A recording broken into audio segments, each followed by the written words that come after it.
tell us all about the hot seat. Good please. morning, ladies and gentlemen, and welcome to the hot seat. Now, this is a little, we're very low tech this morning, as you can see. This is an exercise that we use quite a lot in performing arts, more specifically in acting, but it can be used for a variety of different things, and we will give you an example. So basically what it is we have a seat and it becomes hot because that is a point of focus.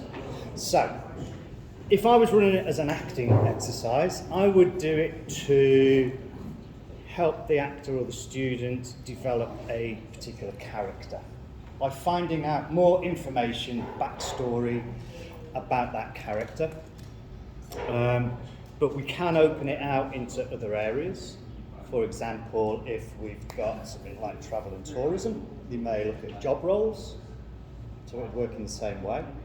So in that sense, you would ask students to prepare some information about a particular job role, and then you could ask the other students in the group to prepare questions to ask that particular student. And then it becomes almost like an interview with that job role.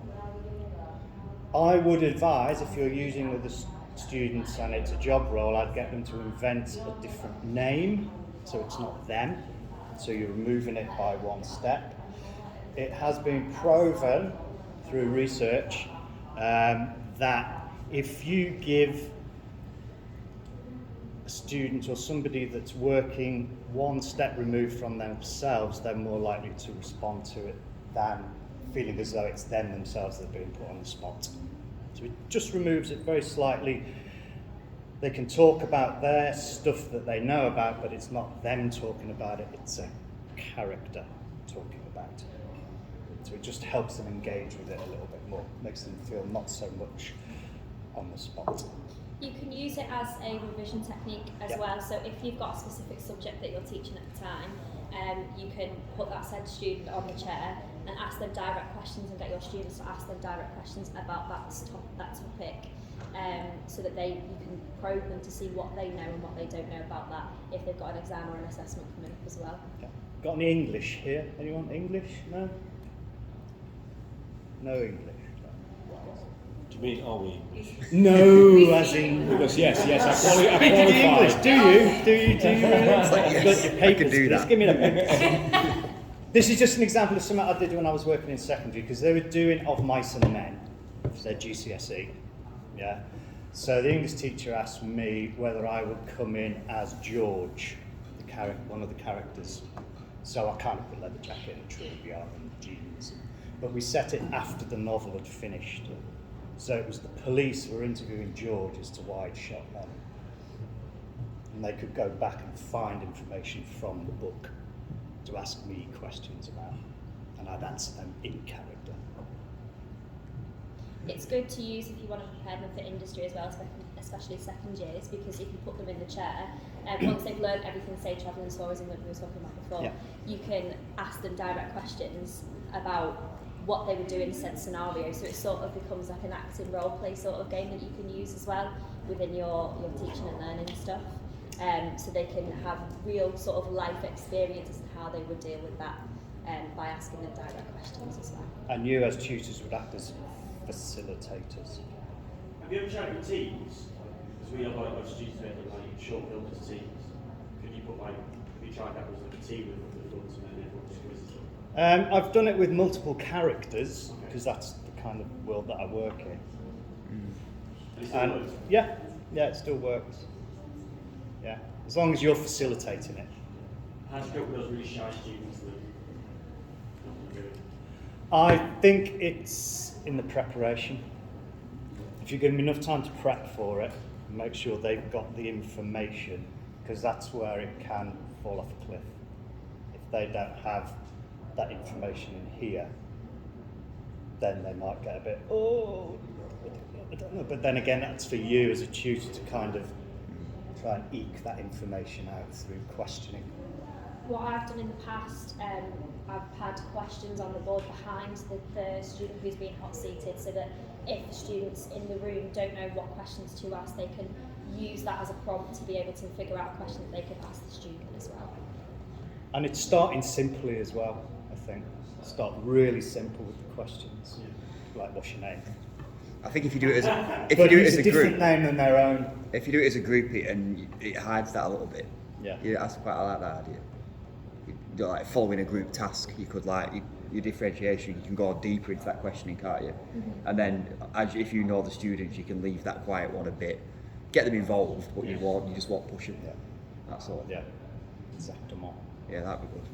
And what's the response like from the students on it? Our students like it.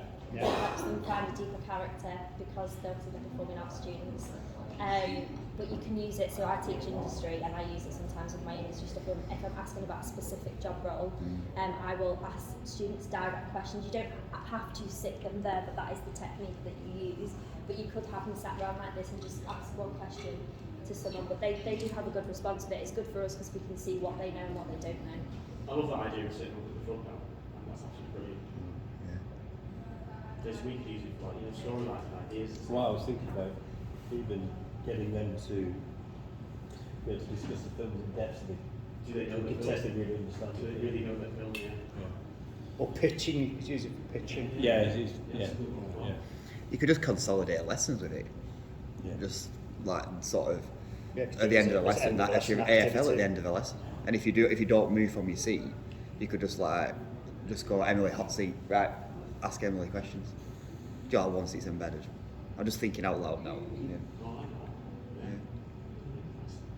But obviously with things that are kind of drama or theatre based, it's organic, you can shape it and change it whatever you want for the particular circumstances that you're working in.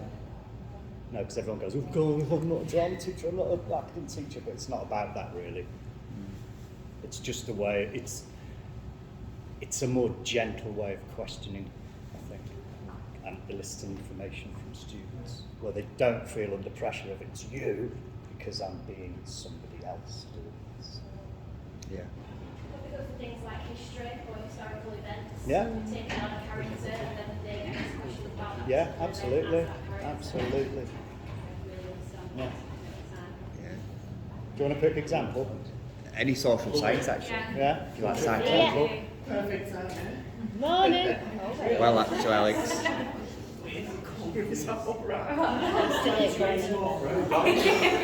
Alex, I'll see. We'll go then,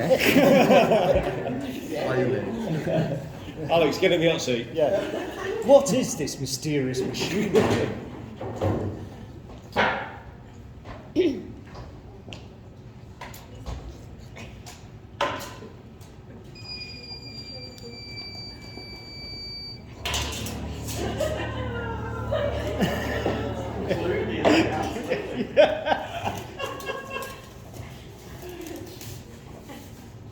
Let yourself down. Hello.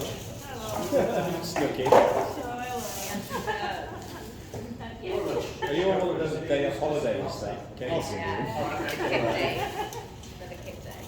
think he wanted to do it. I think he wanted to do it as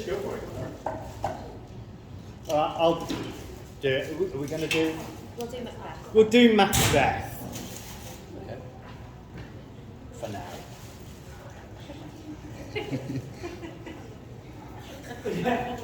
Dabber. Okay, so tell me a little bit about yourself then. What's your name? My name's Macbeth. Where does that come from, Macbeth? It's Scottish. It's a well-known Scottish name. At the minute, I'm Thane of Cawdor, I'm Thane of Glamis, and also, as of yesterday, King of Scotland. So who was before you then? Was it your dad, your mum? No, it was Duncan. Okay. Have you got a mum and dad? Are they still with you? No, they died a long time ago. Tell me about your relationship with your family and the people around you. Well, you know, because we're talking about Scotland in the 1100s here. It's brutal times, you know, brutal times. My father was killed in battle. I was only a child at the time, and my mother died shortly afterwards, I think, probably from a broken heart. But I can't say, because I was only a wee bairn at the time, you know. No brothers or sisters, just me. How was that upbringing then? Were you by yourself? What was that like? I was trained as a warrior. So, you know, it's fine. Fighting all the time. Loved it. So, that's an example of type of questions that you can ask them for. I am available for weddings, birthdays, bar mitzvahs, and any other social events that you might like. I can play a range of characters. When the food does arrive, I will run around and dish out the croissants.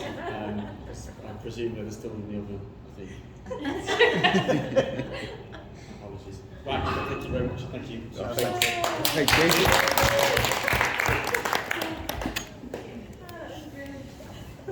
Sorry, you were given the promise of free food.